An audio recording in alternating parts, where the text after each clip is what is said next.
3, not 3, 2, 1. Whatever. Just talk to the camera. Talk to the camera. All right, I'll talk to the camera. Welcome, everybody. Episode number 3 of Wrestling on the Fly with your host, Scott Spade. My producer, Nicholas H. Thank you for joining me again. Like, share this, not a podcast, YouTube show, but you can call it a podcast if you want. I won't hurt you. Episode number 3, our special guest today, the Beach Brat. He was a wave rider. He's one of the toughest sons of bitches I've ever been in the entire ring with. One of the nicest guys in the world. The one and only Hardcore Craig. Welcome to Wrestling on the Fly. Thank you for having me. You like the Beach Brat, you remember that? Yeah, oh yeah, That's why I started laughing right away. Way in the past now, right? I'll try not to bring it up too much, but we have to go there sometime. Let's start at the very beginning. Where did you grow up? Family life? Parents? Siblings? I grew up in Westmont. Okay. Went to Downers Grove schools. We were unincorporated, so that's how I ended up meeting Eric, because he went to Westmont too. That's right, you did Or grow up I went to in North, he Westmont. went to Westmont, but I hung around with a lot of Westmont kids. Okay. I know your dad pretty well from the bowling alley for the last couple of years. Is he a wrestling fan growing up with you too? Kind of the same? I was more of a wrestling fan, me and my brother, all our friends and stuff, but later on, I mean, obviously, once I started training and wrestling, he would come to the shows, and my grandma, hardcore grandma. Oh, I remember her for Yeah. sure. With the yeah, every show at Hattendorf or anywhere. Yep, she was always there. All the boys knew her. Yep, I love harassing your dad, Carl, every Tuesday at Laraway Lanes. Keep him busy. What is your very first memory of actually seeing wrestling on TV? First memory. Actually, my buddy is the one who got me into wrestling. Like, we really started watching a lot, and his favorite wrestler was Jimmy Snuka. So watching AWA. That was, watching Jimmy Snuka, and then I was just hooked. Interesting. What made you actually want to become a wrestler? Oh, I loved, Just from watching it so Just- long, I I want to just- do this kind of thing? well, right when any kid, you get hooked on that sport, and like, man, I'd love to be a pro wrestler. I want to be up in that ring, beating on people. Did you ever do any backyard stuff with brothers or friends or anything? Yeah, we had our own cable show. Did you really? BWF, Backyard Wrestling Federation, with Eric and his buddy Chris. You remember Yamamoto? Yes. Yeah, Yeah, those oh, yeah. two. Yeah, those two Oh, okay. had the Backyard Wrestling Federation. That's how I met Eric. Okay. He was a good ref too. And what's that? Yammer was a good ref too. Oh yeah, Yammer was a great ref. So yeah, they did a cable show and everything, and they found out that I was a huge wrestling fan, and whatever, because I hung around with the kids in Westmont. I played in Westmont baseball, but with the Downers Grove schools, because I was right on the cusp of Downers, on the borders. And but yeah, that's how I got involved and or groomed me into being trained with Eric. Okay. So what did you do to actually try to find a place to train? I know there weren't that many places advertised or locally known to train back then. I don't remember how Eric's the one who found Johnny Stewart, the illustrious Johnny Stewart. And he's the one who started our training. And our training consisted of being slammed and throwing each other around and learning how to fall in my backyard. Like, we didn't go to a ring, but then eventually we would go up to Milwaukee, and Rocky Tom Stone had Oh yeah, I remember. Yeah. well, yeah, that he had a school and he had a training facility with a ring, and he was also doing TV. Tom Stone was in Wisconsin, so Johnny went up for TV and would bring us, but then Tom opened up the camp and gave us a key, and he said, whenever you guys want to come up, here's a key. Never charged us like a monthly rent or anything like that, like paying dues or anything. Yeah. He just said, you're one of Johnny's kids. Here, take the key. So Eric and I would just drive up there. Okay. And just train in the middle of the night. We would just drive up there and wrestle in the ring for Just an you hour. two and that's it? Nobody else? Yeah, well, sometimes Yammer would come up there and other people, but yeah, it was basically him and I. But yeah, and then Tom Stone kind of took over, like, training him and his guys. Frankie DeFalco was one of the guys, and the Texas Hangman, Mike and Frank, and just all their guys kind of took us in, and we would go to their camps. Jake Milliman had a ring in his backyard, so in the summers, on a Saturday, we'd go there, we'd spend a couple hours out there, a bunch of the guys would all come in and out, and we would just spend the whole day there training with different guys and kind of just Tom took us under his wing. Okay, so your official trainers, I guess you could say, would be Johnny Stewart and Tom Stone. Correct. Okay. Yes. Yeah, I definitely remember both of those guys on WWF Jobber TV. Johnny Stewart had a little push right before AWA ended. Yeah, as a light I know- heavyweight champion. Yeah, Yep. he had the yellow and the blue Yep. bow with the big robe and stuff. Yeah, he was good.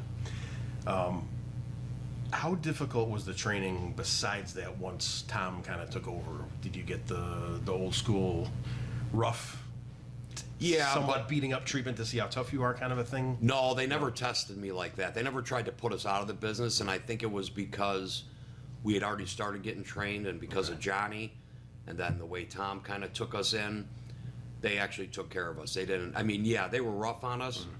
I was a 186-pound brony, is what the guys would always laugh and call me. But no, they never like were trying to break my ankles or break my arm and try to get me to quit wrestling. Yeah. But yeah, it was rough. You're in there wrestling guys who are 100 pounds heavier than you, big and jacked up.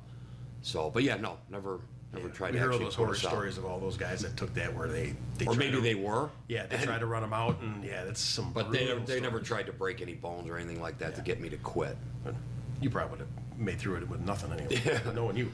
PWA with Eddie Sharkey, you had mentioned me. We talked a little while ago. Explain that hookup. Well, that was Johnny was on the show, and it was in Lockport, and that's how we got on the show. And Eric and I had our first match, December 10th, 1990. Yeah, what does PWA stand for? Pro Wrestling America. Okay. Rockin' Randy was on the show. Main event was Baron von Raschke, and let's see. I said Rockin' Randy. Oh, Jerry Lynn, Sean Waltman, X-Pac, they were all on the show. Oh, yeah, they had their feud for years. They had some really good stuff going Yeah, on. so it was really cool. My first show, I mean, and the place was jam-packed. In Lockport, really?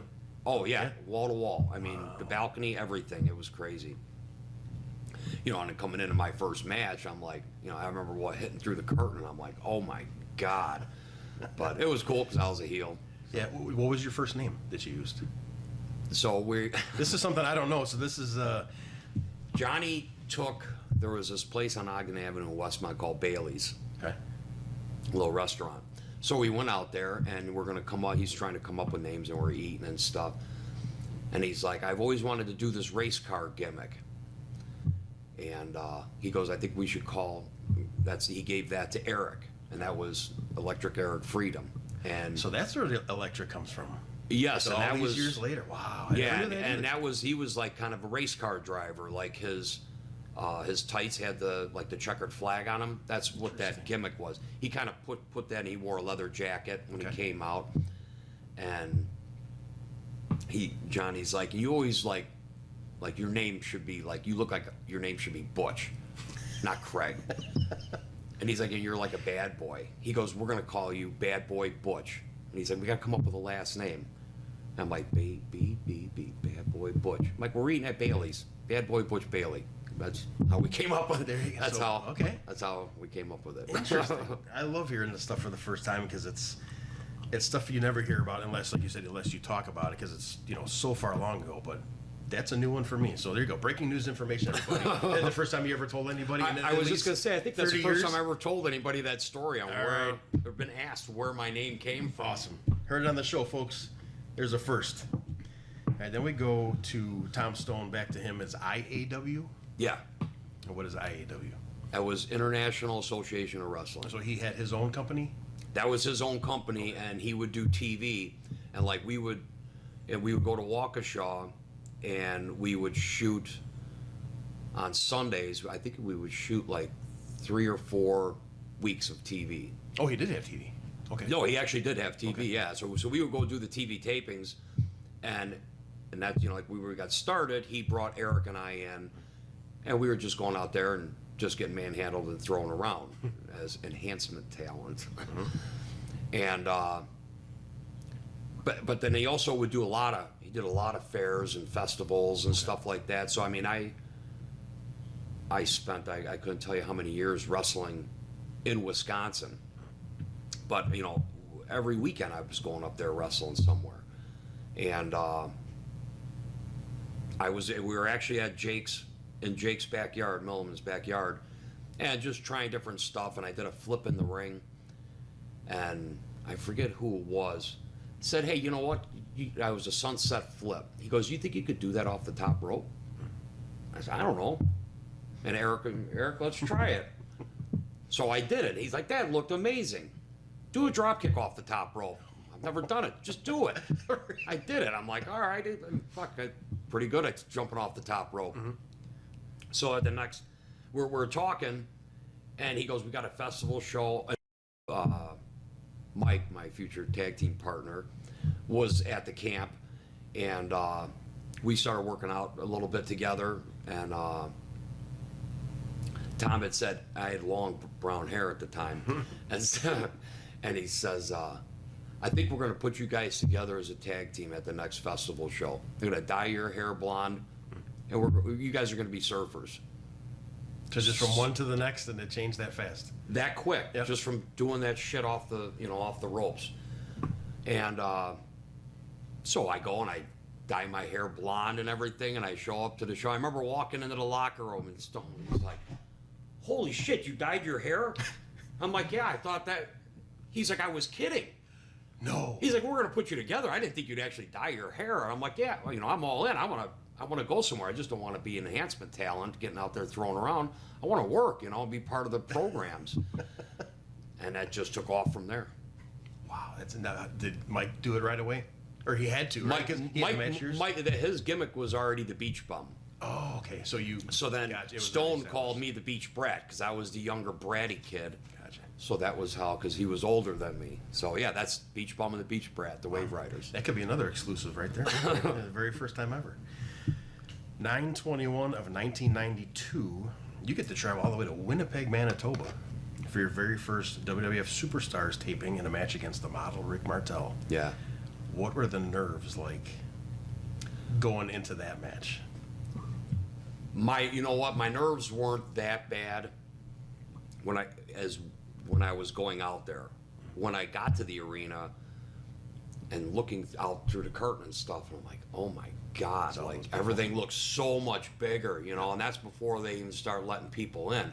Because at that time, you had to be at the arena at noon before the show and go over you check in with your agents, this, that, get paid, get your locker room where you're going to get dressed, see who you're going to be working. But yeah, they were long, and they would tape like 3 weeks of TV. Right. So yeah, we would have to be at the arena at noon. So they were long days, But once I got assigned my first match and I see I'm wrestling Rick Martel, I'm like, oh my God, Rick Martel, like he's a legend. You probably let Tom down AWA, a I little watched bit, him right? all the Yeah. time. No, I started getting more you get worse? nervous. I'm like, shit. It's an easier match compared to a lot of people, blah, blah, yeah. blah. And I had cut my head prior to coming up there, so there's still a mark on, I still have a cut on my head. And Rick Martel comes up, I introduce myself, and we start talking, and he looks at me, and he's like, it's on your head, kid, you got a little color, huh? He's like, we're opening that thing up tonight, and he puts his knuckle out like he's gonna hit me in the head. Awesome. And then he started laughing, and then it was Gone. like nothing.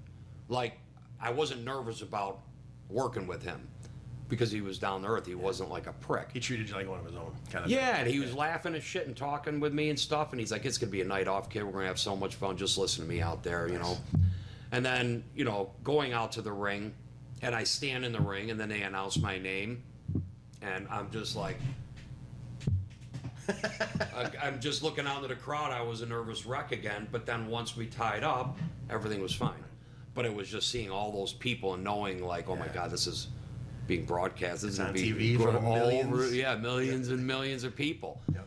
But yeah, the match itself, it was easy. And your name was different though too. You had a different last name. That was who came up with that? That was my agent. Oh my God. They changed it there. I'm drawing a blank on the agent's names. Tony Gurria, Tony Patterson. Gurria was my agent. Yeah, I knew it was Tony. I'm trying to figure his last name. Gurria. Yeah. Patterson was another agent. Slaughter was an agent. Yep. But yeah, Terry Gurria was always mine. Okay. And who was actually the connection to get you guys work up there or work for the WWF? That was Tom in general? Stone. Okay, he was doing a jobber guy stuff for years and years, wasn't he? Oh yeah, and for AWA too. he was a connection. Vince would get a hold of him.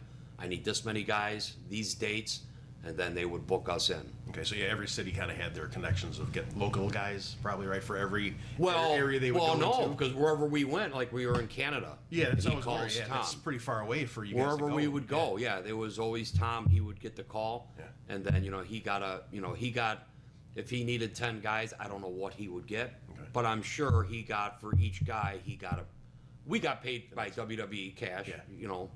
when you got there. Yeah.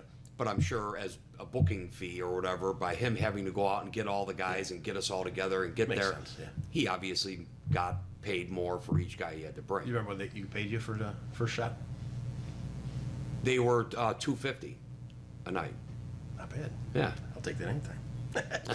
The very next day, you guys are in Brandon, Manitoba for a Wrestling Challenge TV taping. This time you're in a tag match with Dale Hutchinson. Do you remember that guy at all? No, I didn't know who he was. Okay. He was in just the same another. position as you were, yeah. But he wasn't one of the guys in the group that came with us. So you might have been from He was from somewhere else. Okay. Yeah. You guys wrestled the Bushwhackers. Yeah, and Those guys that are was awesome. great. Yeah, licking my head. And two again, like Super nice guy. my first two shows, Yeah. wrestling for the World Wrestling Federation, a company that AWA and WWF. So I grew up watching that, and then I get to wrestle the Bushwhackers. I had two of the easiest nights off Yeah. ever. You got lucky. I'm watching Eric wrestle Nails and Berserker, and here I get Rick Martel and the Bushwhackers. Like, what a night! 2 nights off. Yeah, that'd be rough for, especially Nails. You never know what he was going to do at any time. 12/14 of '92, you wrestle for WWF again, Superstars TV taping in Green Bay, Wisconsin.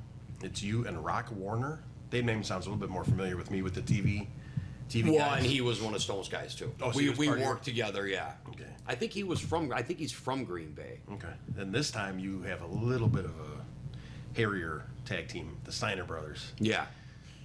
Did you make it all through there without any Do injuries? you even know the story behind how I got that match? Not that one, no. Okay, so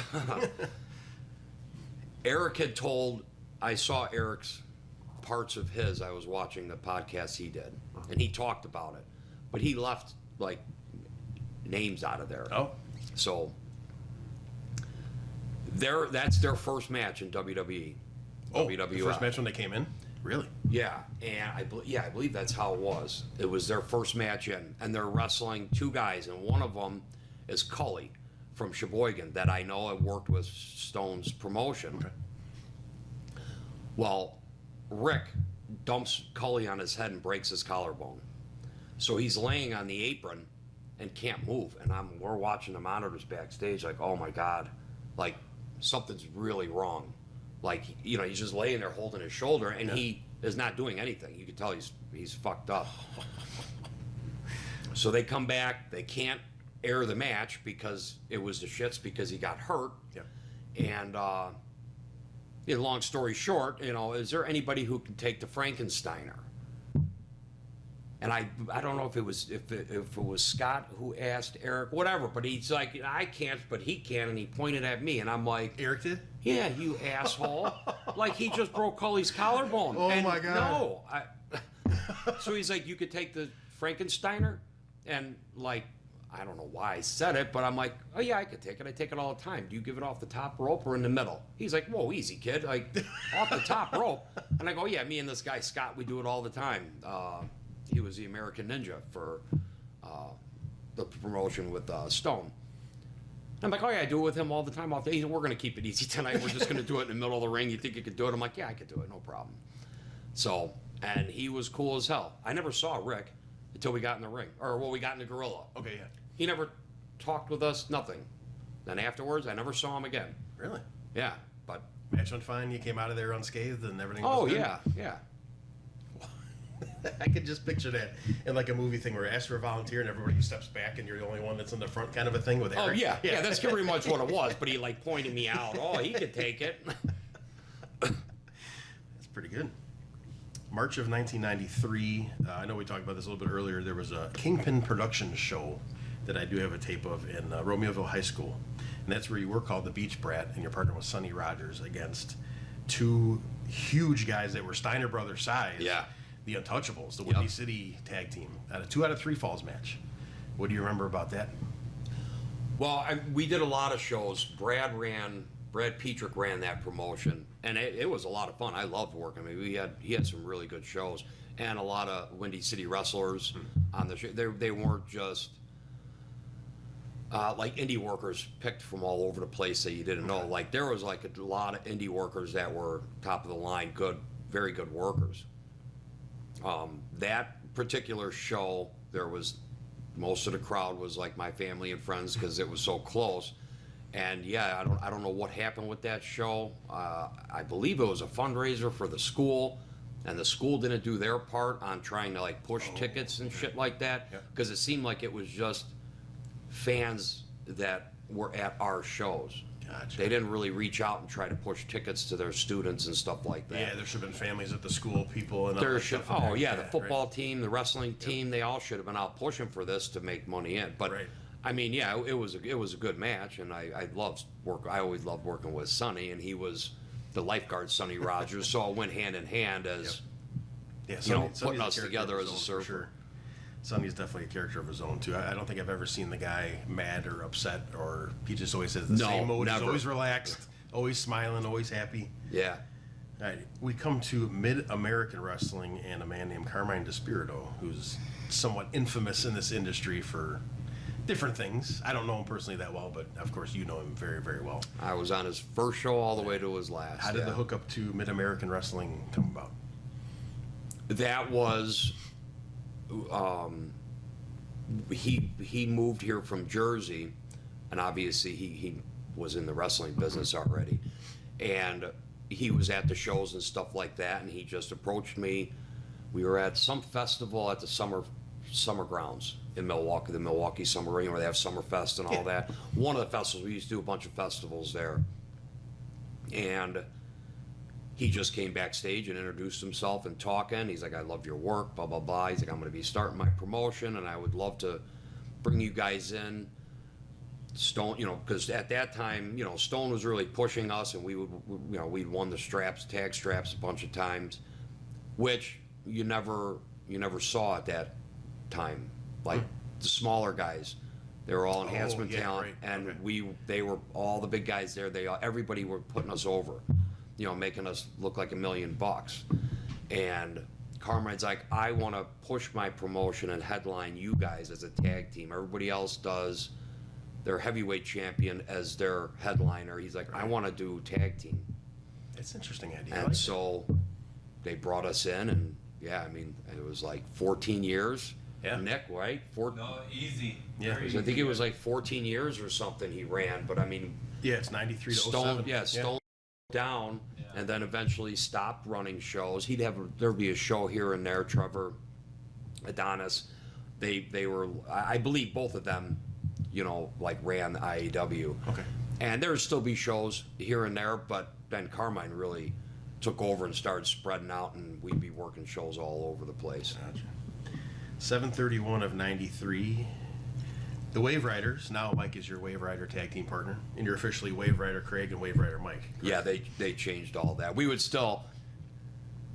still signed all our 8x10s. We had 11x4. Whatever we were signing, we always signed at Beach Brat and Beach Bum.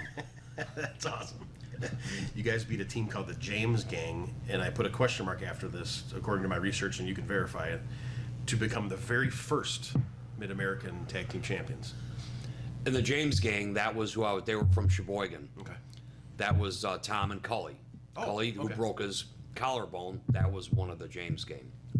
Tom also went on to tag team, as once Frank left at the Texas Hangman, and he moved, and Bull he was Payne doing Frank, right? Bull Payne, Oh, yeah, okay. Frank Veazey, yeah. He, there was a guy, George, the Spy Master, he was doing the Texas Hangman gimmick with him. But then Tom was doing the Texas Hangman gimmick with Mike when they signed with WCW. Oh. So you remember Disorderly Conduct? Yeah. I Okay, remember the name for that's sure. Tom. Oh, okay. It was Too Tough Tom and Mean Mike. Gotcha, okay. So yeah, and then they also did the Hangman gimmick in WCW also. They were doing both gimmicks. Okay. So yeah, that's who Tom is. Gotcha, all right. See, 12-18 of 93, the Wave Riders versus the Brewtown Bad Boy and the Russian Assassin. Who are those guys? Well, I know the Russian Yeah. Assassin. I worked with him a ton. It was Gary. He was a great guy. Pulling some random names here. There's also the Illinois State Trooper. Okay, that name is further down, yep. Okay, well, Yep, they're yep. both the same guy. Okay. Yeah, Brewtown Bad Boy was on. That was that. I believe the Russian. Oh wait, the Russian Brute. No, That's the Is that, AWA guy that would do the... that was the giant. That's the- He yeah. also came in and did. Yeah, that's who that was. Okay, yeah, he was managed by Ox Baker and AWA. Yes, correct. Real Yeah. big guy. Yeah, His real chest big. was Yep. huge. Yeah, that's when you said Brute, and then I thought the other one was the Russian Assassin. That was Gary when they would tag team together. Gotcha. Yeah, see, I'm going to be pulling these names out. You probably And haven't what thought was the about other? 30 What years. was the other name? The Brewtown Bad Boy. God, Russian I Assassin. don't remember who that Ooh, was. I stumped you on one. Yeah. I don't know. I've had so many matches. I like. I know. We had talked before. I wish I would have kept up my list of everybody that I worked. I've worked so many I know. matches, and there's some people like, Yeah. hey, do you remember our match back? And I'm like, oh my God, we wrestled? Like, fuck, no, sorry. you? Yeah. Oh, yeah, I know you look familiar. The half of this stuff is kind of make like a quiz for you, too. I'll be pulling some questions out here to see how much you remember on your own stuff at the same time. I know. That's why when you asked me what I wanted to drink, I'm like, give me a bottle of Tito's. I'm going to need it. 12-19, the very next day of 93, the Love Brothers, Eric and Chad Love. I don't know who Chad is. Of course, I know Eric. Eric is Freedom. Oh, you never knew Chad? No. Charming Chad? No. I've never ran into him any. And he also any had places. his brother, Jason, wrestled. Doesn't sound unless he came closer down here from Wisconsin for any. Oh, yeah. Anytime yeah, later? Yeah. You all They the didn't Wisconsin come guy? down, yeah, but that was Eric and Chad. And we had a long running Yeah, you guys had a feud good long feud. I mean, That's when this match they beat you guys for the tag team titles, for the Mid American tag team titles. yeah. Yep, and actually, we'll get to that one later because that's a heavyweight title. Then we go to Germany. Very rare, special occasion you get to go to Germany. Yeah. What is the hookup on to Germany? Was it Carmine? That Connections to go that way? that was Carmine. Carmine had known the one promoter and got himself and I booked over there, and then also it was a week and then a week off, and then a second week. Yeah, I think. Oh wait, no, it was a week, and then we came home for a week, and then went back for 2 more weeks. On the second one, Ted Petty came in. Rocco Rock? Yeah. Yeah. Cool guy. And he was the Cheetah Kid, yeah. Oh, that's right, At the he was- time, and I yeah. got to work with him, yeah. And then he Yeah, was broke good. his ankle in our match. But yeah, I mean, he continued to wrestle. He just wrapped the shit out of it and still wrestled, yeah. But yeah, that was Ted Petty, and yeah, that was like of the tours and stuff I did and like the matches. We're flying there, and Carmine says, Dynamite Kid is on the show. And anybody who knows me knows that the Dynamite Kid is like, that is my idol. I still have the rip out from one of the wrestling magazines that I had in my locker in high school, and it was the Dynamite Kid. Nice. The greatest worker in the world to this day, like to me anyways, and a lot of people still he think was that to this day. He was phenomenal. unbelievable. And Carmine says he's on the tour, and you're the North American champion coming in. He goes, I can see you possibly getting to wrestle him at the end of the tour, and I'm like, Holy shit, I right? like, no fucking way, like the Dynamite Kid. Yeah. And Yeah, the first one that I saw listed was 3/19 of 94. You as Wave Rider Craig, and it listed you as the Mid America middleweight champion. So it's in Germany, that's what it showed on that listing. they were just So they they were probably- promoting it as I was the North American champion. So it was we're North the only American. Americans on the show. I mean, Cheetah Kid obviously Yeah. was too, Yeah. but obviously I was a heel and I got to work. Yep. I worked a bunch of the guys over there, and I worked some really big name guys. Yeah. Doc Dean was on the show. Skull Murphy was on the show. Who was Doc Dean's partner? He was The name sounds really familiar too. Um, Doc Dean guy. Yeah. They all worked at the Performance Center for Yeah. WWE. I've heard that name, but it's been a long, long time since I heard that name. Is it? So you said Skull Murphy? Yeah. Is it the original like WWF from like the '60s Skull Murphy? I'm assuming so. Real old bald guy. Yeah.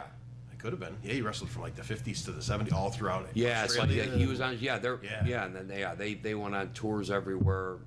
Yeah, Brute Bernard used to be his old partner. I don't know if you ever heard that name. Who's that? Brute Bernard. No. Yeah, him and Skull Murphy were a team that went Okay. everywhere in the '60s. But yeah, there were a lot of guys on that show. Bambi Killer, do you know who he is? No.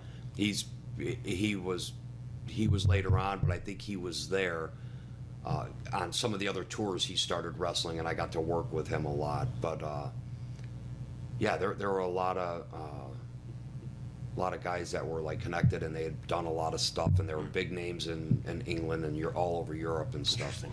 Yeah, the first match that you have against Danny Boy Collins. Yeah, Danny Boy Collins. That was one of the other ones. Yeah, great guy. I mean, do you know who that? I mean, do you No, know that one I don't He's know. one of the great, one of the greats from England. They're like, and I don't know this. Yeah. But I'm being told this by other people after the fact, like, oh my God, you got to wrestle with Danny Boy Collins? And I'm like, yeah, we had a blast. I mean, yeah, the guys over there were really cool. Really, yeah. Well, because we were at all the shows together. We, were at this fucking same hotels and stuff. And Did they wrestle in big like giant tents? Because I've heard a lot of them are like festivals inside. no, Huge tents? no, they were inside? at little smaller arenas and stuff like that. Yeah, I know they do a lot of, like you said, the fair shows or festival shows and stuff like that. And how is it working in rounds? Because I've heard it's That been was like that rough. over there for years. Well, since I was a North American champion Oh, and I'm a heel, interesting. we work by my rules. I like We that. work, That's but cool. I did have to work one of those rounds when I was in Austria, and that's rough. Pain in the ass, huh? Not knowing, not ever even hearing about wrestling rounds Yeah. before, and then having to do that, like they stop and I'm looking at Carmine, I'm like, what the fuck is going on? He's like, this is rounds. I'm like, what do you mean rounds? Like, So you're in there and you didn't even why know that was yet? this not discussed with me beforehand? Really? I don't know what to do. So I just go running across the ring because they bring out this little wooden chair to sit down and like take a 30-second Oh, break. just like boxing then, yeah. Yeah, I'm like, no, screw this. And I grab the chair and I go running over and I hit the guy with it and I start wrestling again, I didn't know anything about that. That's pretty good, huh? Grabbing, the ref pulls a yellow card out and I'm like, what is a yellow card? What is he doing? I take it and I throw it out into the crowd, and then he pulls out a red card, and I'm like, I grab the red card and rip it in half and throw it, and I guess that's a no-no. Not like that was like a big disgrace to the business and all that shit. And the referee is like a little shooter. So, and he's not backing down for me. He turns around the other guy, and I was like, give me your pull stick. And Carmine hands me the pull stick, and I hit him as hard as I can. I break the pull stick over the his referee? back. Yeah, and then the little shooter turns around and just stares me down. I'm like, oh, fuck this. I just rolled out. We ran back to the locker room. No-sold I'm it. like, yeah, no sold this shit.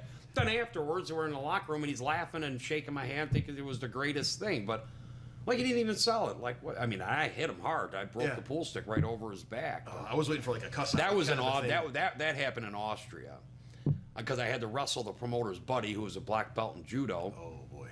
and I really to this day don't think he knew how to wrestle. Like, he was just friends with the promoter, so they put him out there. So that made it even worse. And he threw me down a couple times, dumped me on my head, like rough shoot throws, and I'm giving him myself. You lock up with somebody.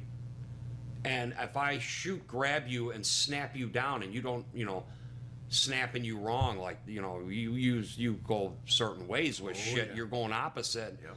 And I rolled out, and I remember I kicked one of the chairs in the front row, about 5 rows back. That was hot. Carmine's like, you better knock this guy out, because he's going to break your neck. I don't think he understands that this is a work. Interesting. And so that's how it all led up into me breaking the pool stick and getting the fuck out of there. So how did that match with that guy end up? Did you end up? I popped the shit out of him and got the hell out of there. That's awesome. A real thumb in the eye will stop anybody. Oh yeah. Yes, it will. Absolutely. No matter how big you are or That's nothing, right. that will stop anybody in a second. So the next, let's see, where are we at here? You actually come home. Well, actually, you do have a rematch with the they'll say the North American title because this must have been a misinformation. Of course, you're going to know better than anybody what the title was. They labeled it as middleweight, but I don't know why. Yeah, we just called it. We Yeah. just named it. It was Mid American Wrestling's heavyweight title that we just brought over. Unless they must have interpreted that way somehow. So you wrestled that same guy, Danny Boy Collins, in a rematch the very next day, and it showed that he beat you for that North American title. Yeah, because we went back and forth, and then I would get the title back, and then eventually at the end of the tour, I got to Take it, but then you take it home with you. Well, no, because then I actually dropped it to Dynamite because I actually got to wrestle Dynamite Kid Yep. at the end of the tour. Yep. But yeah, and then we took the belt home. Yeah, it's Carmine's. you left as the champion, kind of. I'm saying you. No, you I came with put- the I tour, put him So over. they kept it over there. No, that was just the end of the tournament, and Yeah. you know, what I mean, it was a prop. Yeah, I mean the title of the champion. Dynamite You didn't come Kid. home as the. Yes, correct. Okay, yeah. So in between those two, you actually come back home 5 days later, and the Flying Tigers, number 1 and number 2, defeat the Love Brothers for the Mid-American Tag Team title. Yeah, that was just the story Yeah. because Eric and Chad wouldn't give us a rematch, blah blah blah. So Mike and I came in under masks and red and black Zubas and Good shit. red. That's good shit. You know, we have tattoos, so we wore shirts. You know, I wasn't sleeved up like I am now, but still had to cover them up so people didn't know. And then obviously we won the titles and then pulled the masks off. That's good shit. Good stuff. Back a week later, April 8th, 94, is the infamous Dynamite Kid match. How awesome was it knowing you could actually go to that ring against your idol? It was amazing. And like, I think the match, yeah, that's like, that was something I could only dream of. I never thought I'd get to wrestle him, let alone meet him, let alone party with him and go from town to town with this guy. And first night, what was the dancing kid in WCW? Disco Alex Inferno? Wright? Alex Wright. Well, I wrestled his uncle, Bernie Wright, the first night. Oh, yeah, and his father. Yeah, they were big over there in Germany. Yeah. Yeah, Yep. and I'm looking up in the balcony, and I'm like, this is my first night here, and I go, I need to make an impact. I want to fucking do something really cool to like, Yeah. put myself in stone here that this is going to be good. I go, I want to dive out of that balcony tonight. So we go over it. It's all fine. We start working the match, and we're fighting on the outside. And Bernie, I go to throw Bernie in the stairs. He reverses me. And as I'm running the stairs, my feet kick out from underneath me because the floor was wet. And I go head first into the corner of the stairs. Oh. And I just lay my head open. And I'm just pouring everywhere. And I still kept fighting. We still kept fighting. We fought up through the crowd. I went into the balcony, dove out of the balcony. Anyway, did the match. Afterwards, I'm in the locker room and I'm in the shower. And I'm trying to get my head to stop bleeding. Just standing there running it under the cold water. And then I hear Carmine behind me. And he's like, come here, Tommy, you got to tell him he's got to go to the hospital. I turn around, I'm like, Carmine, what the fuck? He brings the Dynamite Kid into the locker room, or into the shower. As I'm standing there, and here's my idol and Carmine, and I'm like, I'm trying to get my head to stop bleeding. And he's like, tell him he's got to go to the hospital. He's like, let me see, mate. And I put my head down, he goes, oh, mate, you need to go to the fucking hospital. He said, you got a big fucking cunt on the top of your head. And I'm like, a what? I go, fucking cunt. And I'm like, he goes, a fucking vagina, a cunt. And I'm like, oh, Jesus. So I go to the hospital. They take me to the hospital, and then we come back. Or I went to the hospital with one of the handlers, and nobody spoke English, and they didn't numb me up. It was horrible as they were stitching my head back together. Oh. And none of them understood what I was saying, so I just bit my teeth and took it. When I got back, we would, they'd have all the booze and food and everything, all the drinks, everything for the guys after the shows. And I got back, and I came walking up, and Tommy said, have a seat. And he had me sit across the table from him. And he's like, now that's what the boys do. He's like, you get fucking hurt, you don't go back like a little pussy and to your hotel room. He's like, you did good, that you did exactly what you should have. you came back and you hung with the boys. And then proceeded to hang out with him and talk with him, and just him telling stories back and forth all night. And every night from there on out, we were like You won him inseparable. over? Yeah. Like, he always came with us, you know. He was always where I was at, yeah. Every bar, get over here, sit down, kid, you know, and we would just, yeah. It was, You definitely won him over by doing that. You Yeah. showed the guts, and that's how he was like. It didn't matter what he had happened to him. He was there. And he saw never- me lay my head open. I'm Yeah. pouring everywhere 5 minutes into the match, and I kept wrestling and dove out of the balcony and finished the whole match, wrestled through it, then got stitched up and came back and had drinks. Wow. So- What was it like in the ring? How was he in the ring itself, working with him? Well, you know, his back injuries and everything, and he's was partially, not partially paralyzed, but like he had told me going in, he's like, I'll do whatever, we could do this, we'll do that, I'll give you a running power bomb. I'm like, or you give me a running power bomb. I'm like, no, I'm not gonna paralyze my fucking idol. Like, I don't want to do that. He goes, it'll be fine, whatever we do. He goes, just if you see me start tapping my toe on the ground, he goes, just let me sell, because I'm trying to get feeling back in my Okay, feet. yeah, And I'm yeah, like, yep. wait, what? Feeling back in your feet? Like, holy shit, I don't know. I really don't want to fucking do anything with them. And then going into the finish of the match, we're going back and forth, and he's bouncing me all over the place.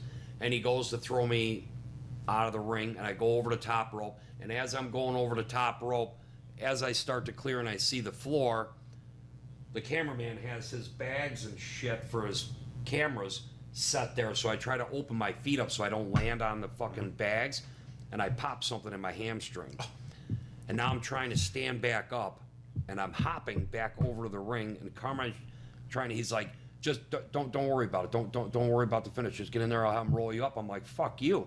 I'm getting in there, and he's giving me that snap suplex. I'm taking that snap suplex, God damn it. I'm never going to wrestle him again. Yeah. So I got in there, and I took the snap suplex for the finish. That's what he was using as his finisher. Yeah. That's probably as much as he could. He couldn't do any diving headbutts or nothing. No, like no, that he didn't do anymore, any right? diving headbutts or anything, but he did move around a lot better than I thought.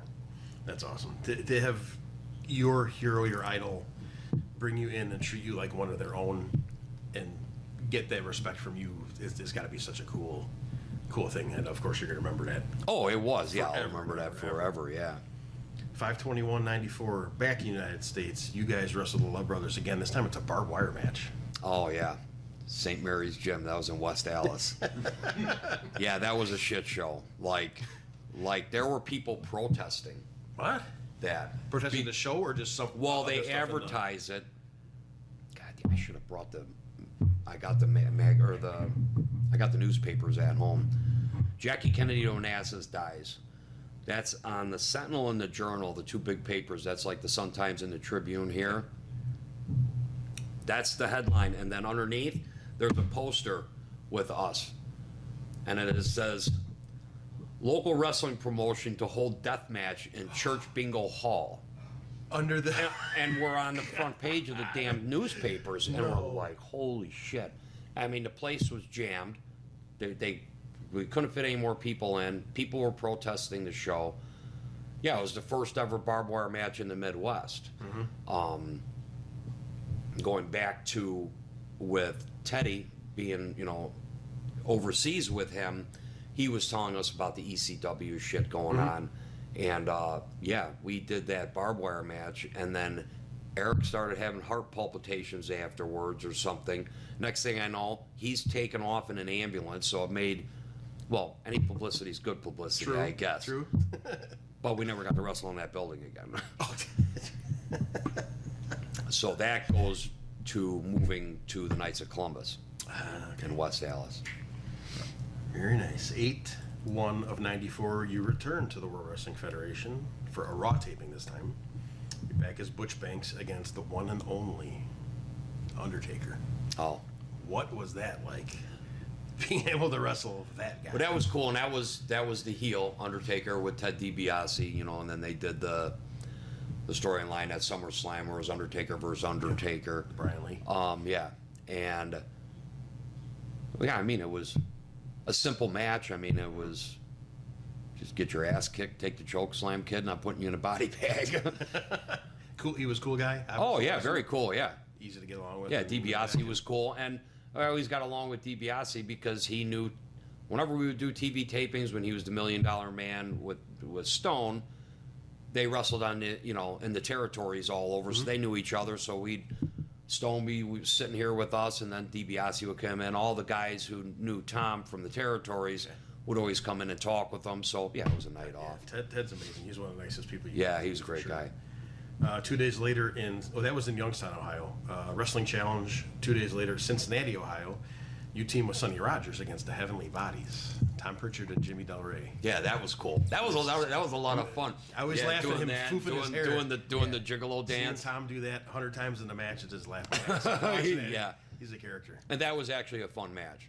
Like, just because of who you were working. And it was like comical to watch the It shit had to be that hard they to would do that without cracking up because of the way those two are in Yeah. the ring. Yeah, right. No. Yeah, that was fun. Yeah, that was in Ohio. Both of those were Ohio on that one.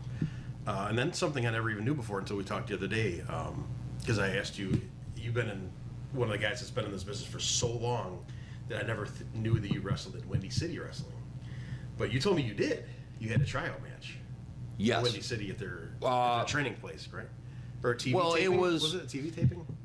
It was, I forget what, it was like a seminar or something at Windy City, and Eric had hooked it up, and him and I went there and worked. At their Slag Studios, I believe And they that, call it, yeah. right? Yeah. And then Sam DeCero and Mike Gratchner Yeah. approached me after and said, we got TV tonight at the Da Vinci Manor. Would you like to do the show? So I'm like, holy shit, yeah, I'll do the show. So I wrestled somebody in a tryout match for their first match, and I forget the guy's name. I never heard him. He was from somewhere else. Worked that, and then they're like, okay, well, we're going to have you work our heavyweight champ in another match. And that was Iron Mike Sampson. And yeah, those were my two matches. Great. And then that was it. Yeah, I never came from that? No. Never wanted to go back or never tried? No, I never sought to go back because I didn't need to be retrained by Windy City Wrestling and pay $5,000 to go get trained. They wanted to retrain you? Yeah, well, I was trained by Johnny and Tom, and I think they felt that I should be trained their way, maybe, like WWE does the Performance Center. I don't know. I say you've been in almost 3 years at this point, and Yeah, they went, wow. Oh, like you're coming aboard with our company, so you got to do it. you need to train with us and pay your Interesting. dues with us. Interesting. Other Mid-American wrestlers I'd like to mention at this early time, Jay Higbee. Yeah. Okay. Any memories or anything of any of these guys? He stick out did in mind? he did a boxing gimmick, and he wasn't around too long. Okay. He ran his mouth, and I proved that, when I'm standing there and I can hear you talking to me about how you're a collegiate boxer, well, when I knocked him out, then he was gone. The Mauler. Oh, Jerry, yeah. Yeah, he was around for a long time, too. He did AWA enhancement stuff. But yeah, Jerry was around for a long time. He was, he also, I believe he helped out with Frank, with Bruce City, when they started coming along. But yeah, he recently passed away. Black Tiger. Black Tiger was one of Carmine's friends. God, I forget his name. But it was somebody that he knew from the East Coast, Okay. who had just came in for some TV tapings and stuff. Okay. Brett Stryker. Brett Stryker, yeah, he was one of the Tom Stone guys from the IAW. Okay. Did he at this training at the same time you guys did in that group, or was he a separate? No, he was already working at the time. Okay. But like I said, their TV tapings. There were a lot of guys on those TV tapings because he'd do like 3-4 weeks of TV. In one day or one weekend? In one day, on one Sunday. Illinois State Trooper. We just mentioned him before. Who that was? That's Gary, yep. Yeah. I had a bunch of matches with him. The Spy Master. I think you mentioned that name. And that was George, yeah. Yeah, I had a bunch of matches with him too. Great guy. And Carmine Wrestling as the Hustler. Well, that was his manager gimmick. Okay. The Hustler. But he did wrestle from the movie. occasionally, every now and then. Yeah, kind of like Bobby the Brain Heenan. Oh, like a 6-man tag. You Once get the other guy in there. yeah, kind of thing? right, yeah. But he was strictly a manager, but had a couple gimmick matches where he would work. Okay. January 22nd of 95 now.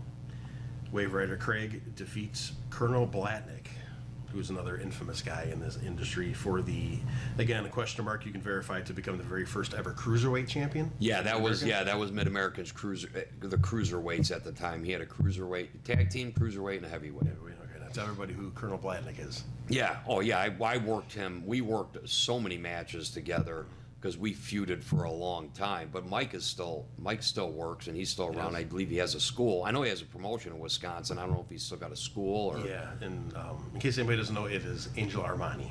Oh yeah. Colonel Blatnick is. I think his company was called AIWF. Yeah, That's all right. I did a couple AIWF, shows with yep. him in South Milwaukee, if I remember right, up there, and he wrestles for ARW now, still in Indiana. He does? Yeah. Oh, no kidding. He's still down there. I didn't know he was working for Chano. Yep. Yeah, you guys trade the Cruiserweight Championship back and forth over the next couple months. They have quite a long feud. In August, you beat him for the Cruiserweight title in a barbed wire death match. Any memories of that match? Now, him and I did so many matches together, and I did a lot of barbed wire stuff. At that time, there was no, they wouldn't take they would just wrap the ropes in barbed wire. That was one of the questions I was going to ask you. They probably didn't take the ropes down. Yeah, we didn't do the, I only did one of the no ropes in Mid-American Wrestling. It's my ultimate dream match. Hopefully one day before I'm done, we'll have to do one. Yeah. Perfect. Oh, I'm we'll in. set it. You heard it. Everybody heard it. I'm Nick, in. everybody heard it. No rope barbed wire match before we're both done. Oh, The boy. two of us. That's the ultimate right. dream match. Actually, no, I'm sorry. I did do a couple of them. I did one at the Summer Sizzler, too. Oh, With Billy Joe Eaton. Okay. That name's coming up soon, too. Badger State Pro Wrestling is the next company that comes up out of here, run by Mike and Robin Thompson. Yeah. That ran from 93 to 99. The first listing on that company for you was 11/11 of 95. This time you're teaming with Eric Love, which seems weird because you guys had such a feud for a long time, and you guys are tag team partners in this match against Rockin' Randy and a guy just called Mystery Man. I don't remember the match, but I remember Badger State. I knew Mike and Robin very well. Yep. And Mike was he wrestled for Tom Stone, and that's how I knew him. And he had started Badger State Wrestling, and he was enhancement talent too, and he looked just like Vader. Oh, And they called him, at one point he was Baby Bull. that's what Vader was, yeah, too. Yep. Because they literally looked like each other. And he was that big in size, too? Yeah. And then they changed him to Boingo the Clown.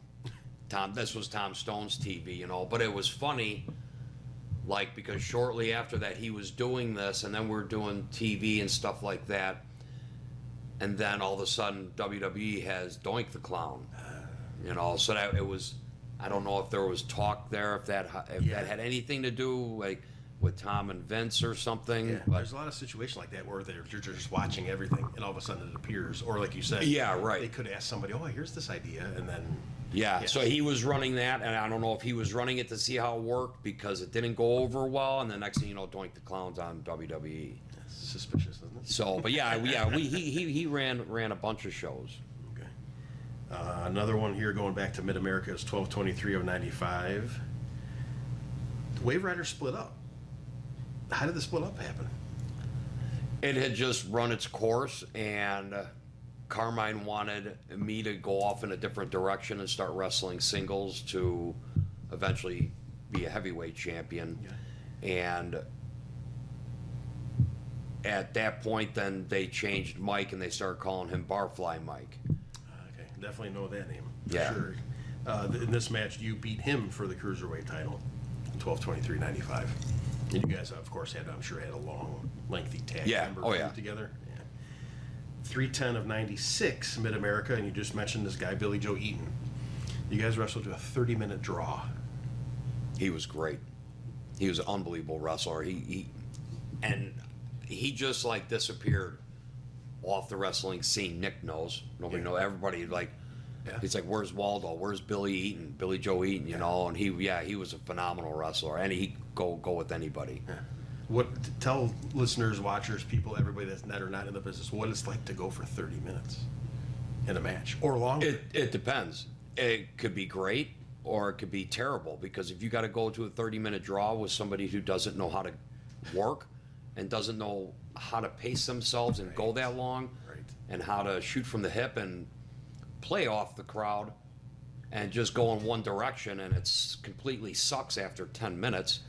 Or you can have Billy Joe working with Billy Joe Eaton and be able to just call stuff on the fly and play off the emotion and the reactions off the crowd. Yeah, it's great. It's one reason why I named the show Wrestling on the Fly, because it's the easiest and best way to go, right? Yeah, right.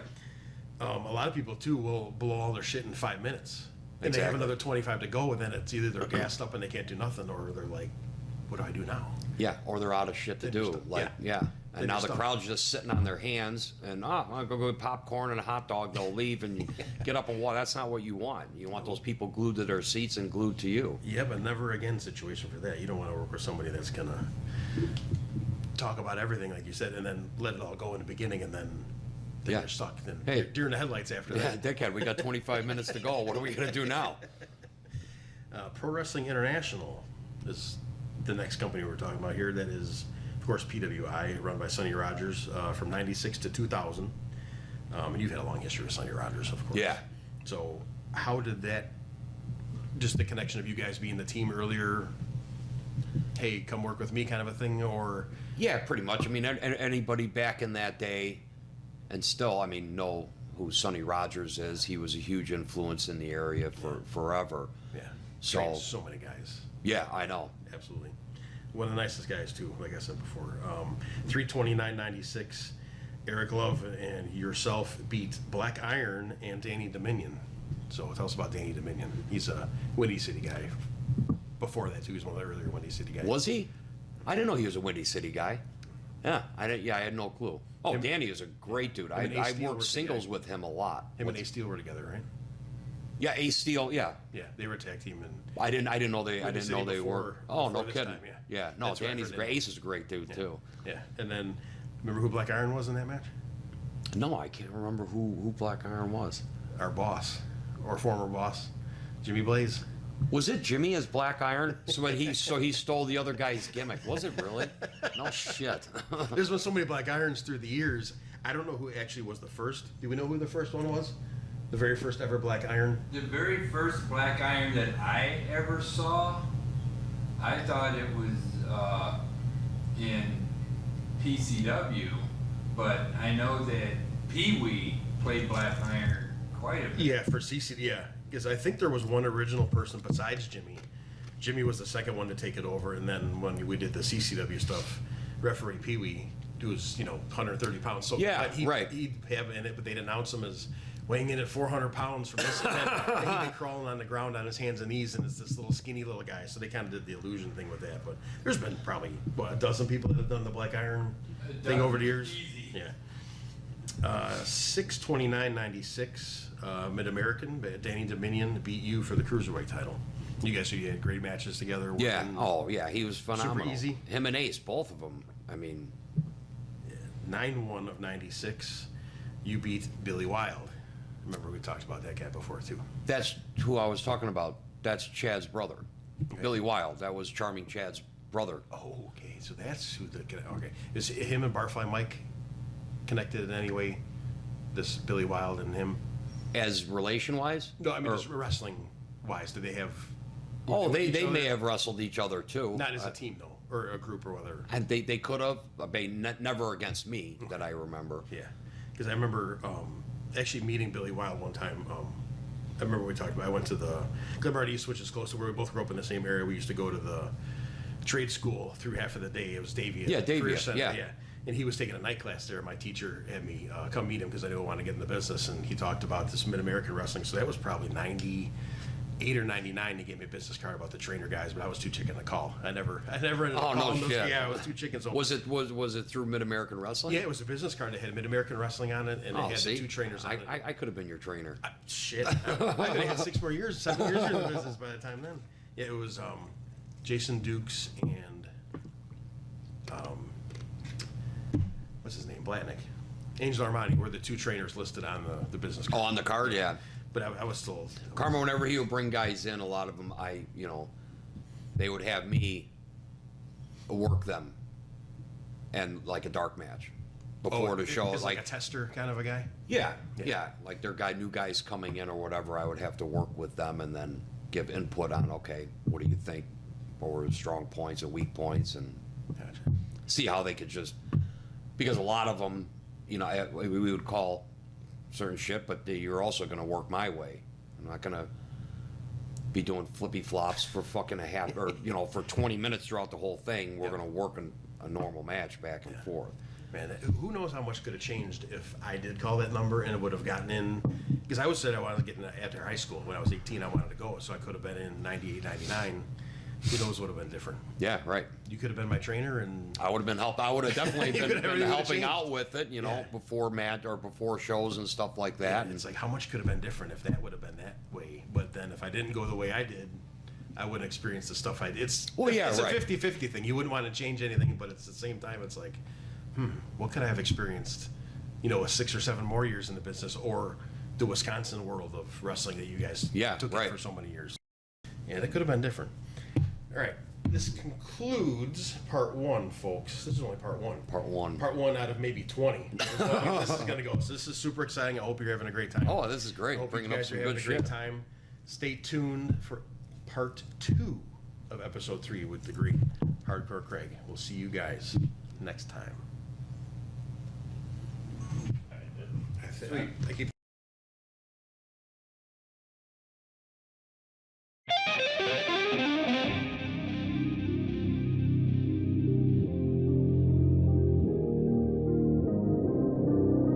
Because he knows I'm willing to go out there and do whatever, and I know he'll do the same. He would never ask me, and a lot of those guys, you know, I think that's where I really learned that from Ian's guys coming up. Sobriety tested, he would go like this, he'd go like that, then he'd open his fanny pack and he'd pull out a boot flask, do that, and then drop an elbow on you. Like, and the place erupted. I did it with an O'Connor roll-up out of nowhere because they beat the shit out of me. Obviously, these 2 big name guys, we had some all great guys, and they're great workers, and we some of the stories we can't talk about, like just with my hardcore grandma and everything that went on with those confessions.